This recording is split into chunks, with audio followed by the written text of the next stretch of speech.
It did, because it was students enculturating students instead of teachers trying to take on that same role. It's much more meaningful peer-to-peer than it is when a teacher tries to tell them this is the ASA school culture. When a student actually says it, it means a lot more.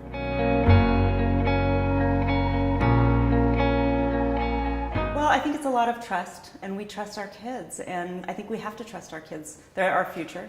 And so sometimes we take risks, and this was a risk that totally was worth taking. So yes, absolutely. Do we learn something from our kids every single day, especially from something like this? Yes, we learn to trust them, and we learn that they can do a whole lot more than maybe sometimes we give them credit for.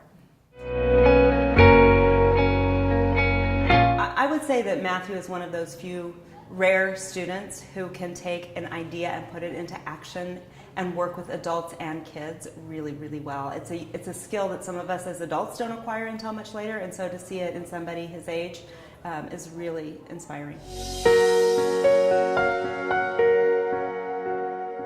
You know, I've seen a lot more students take responsibility for doing similar things. If we have a retreat, if we have a leadership group, there's a lot more peer-to-peer interaction, and that's changed the school, because as I said, it's more systemic and it's also more powerful when it's peer-to-peer. So I would say he served as a real model for other opportunities similar to his project that have gone on in the school. So absolutely.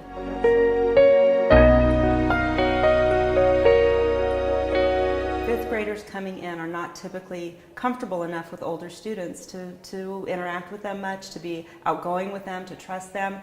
And because they had this program at the very beginning of the year, you watch those little faces when they see the older kids coming down, and instead of fear, you see excitement.